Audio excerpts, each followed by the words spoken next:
நேற்றைய தினம் தமிழகத்திலே சட்டமன்ற தேர்தல் நடந்து முடிந்திருக்கின்றது. எஸ்ஐஆர் என்ற சிறப்பு தீவிர திருத்தம் முடிவடைந்த பிறகு முதன்முறையாக நடைபெற்ற தேர்தல். அதனால என்னவோ கடந்த தேர்தலை விட தமிழகத்திலே அதிகமான வாக்குப்பதிவு நிகழ்ந்திருக்கிறது. சதவீதத்தின் அடிப்படையில் பார்த்தோம்னு சொன்னால் கடந்த தேர்தல் 2021 தேர்தலில் ஆவரேஜாக 75% தான் 75% வாக்குப்பதிவு தமிழகத்தில் நடந்தது. ஆனால் இந்த வருடம் இந்த சட்டமன்ற தேர்தலில் 85% வாக்குப்பதிவு தமிழகத்தில் நடந்தது. 10% வாக்கு அதிகமாக இந்த தேர்தலில் பதிவாகியிருக்கிறது. இது ஒரு சிறந்த நிகழ்வாக தான் நம்ம பார்க்க முடியாது.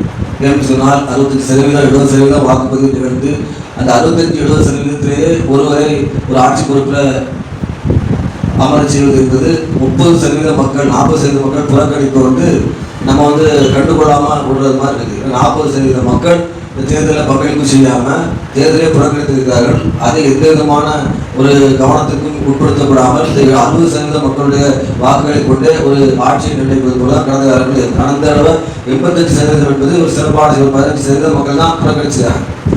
இதில் நம்ம கன்னியாகுமரி மாவட்டத்தை எடுத்துக்கொண்டோம்னு சொன்னால் அது தமிழகத்தினுடைய ஒட்டுமொத்த ஆவரேஜை விட 10% குறைவாக கன்னியாகுமரி மாவட்டத்தில் பதிவாயிருக்கு. கடந்த தேர்தலில் 75% பதிவாச்சுது கன்னியாகுமரி மாவட்டத்தில். இந்த தடவை அதே மாதிரி தான் பதிவாகிருக்கு. அதை விட கொஞ்சம் குறைவான நிலைமை தான் பதிவாகிக்கிறது. இப்போ இதை பார்க்கும்பொழுது மிகவும் வருந்தத்தக்க விஷயமாக தான் கன்னியாகுமரி மாவட்டத்தை பொறுத்த வரைக்கும் இருக்குது. படிப்பறிவு இல்லாத மக்கள் இருக்கக்கூடிய அந்த வட பகுதியில் உள்ள மாவட்டங்களில் உள்ள மக்கள் கூட அதிகமாக ஆர்வமாக இந்த வாக்களிப்பில் பங்கெடுத்துக்கிறாங்க. கரூர்லாம் 92% மக்கள் வாக்கு செலுத்தியிருக்கிறாங்க.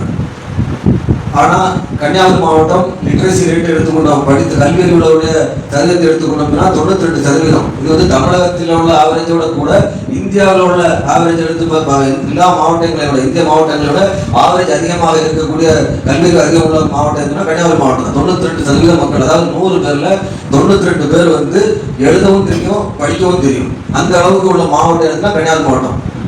யாரை கூப்பிட்டு நம்ம எழுத தெரியுமான்னு கேட்டால் எழுத தெரியும் சொல்லுவாங்க, யாரை கூப்பிட்டு படிக்க தெரியுமான்னு கேட்டால் படிக்க தெரியும் சொல்லுவாங்க. அந்த அளவுக்கு அதிகமான மக்கள் படிப்பறிவு உள்ளவர்களாக நம்ம வேற மாவட்டங்கள் இந்த மாதிரி பார்க்க முடியாது. எழுத தெரியாத மக்கள் படிக்க தெரியாத மக்கள் நிறைய மக்கள் இருக்கிறாங்க வேற வேறு மாவட்டங்கள்ல.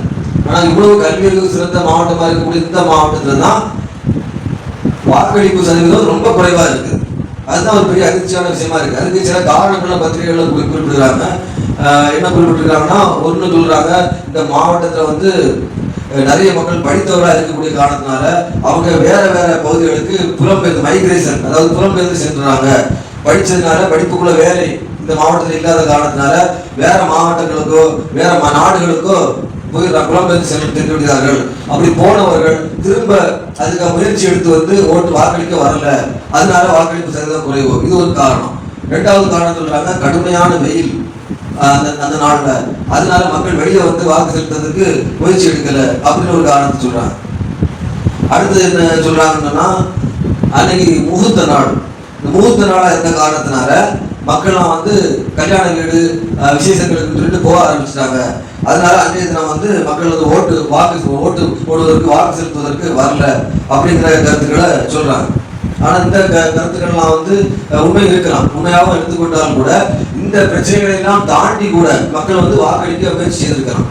இந்த பிரச்சனைகளை தாண்டி வர முடியாத என்ன, ஒருத்தருக்கு வாக்கு செலுத்த வேண்டும் என்ற உண்மையான ஆர்வம் இருந்தது சொன்னால் அவன் எந்த ஊர்ல இருந்தாலும் வாக்கு செலுத்த வந்திருப்பான், அப்படிதானே? அதே மாதிரி ஒருத்தருக்கு வாக்கு செலுத்தணும் அப்படிங்கிற எண்ணம் இருந்ததுன்னா அவன் எவ்வளவு வெயிலா இருந்தாலும் நம்ம ஓட்டு போட்டே ஆகணும் அப்படின்னு சொல்லி வந்திருப்பான். என்ன கல்யாண வீடு என்ன விசேஷமா இருந்தாலும் நம்ம இந்த ஆளை வெற்றி பெற வைக்கணும், இந்த வேட்பாளரை வெற்றி பெற வைக்கணும், இந்த நபர் முதலமைச்சரா வரணும், இந்த கட்சி ஜெயிக்கணும் அப்படிங்கிற ஆள் இருந்ததுன்னா என்ன விசேஷமா இருந்தாலும் கண்டிப்பா வாக்கு செலுத்த வந்திருப்பான். ஆனா வரல.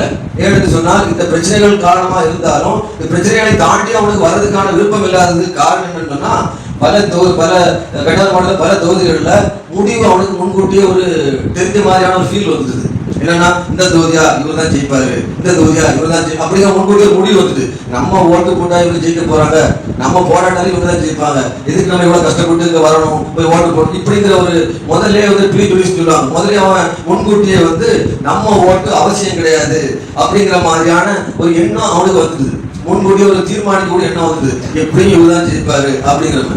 இது ஒரு காரணம். அவன் வர இந்த பிரச்சனைகளை தாண்டி ஓட்டு போடுறதுக்கு வராததுக்கு காரணம் இவர் தான் ஜெயிப்பாரு அப்படிங்கிற எண்ணம் முதலே வந்தது.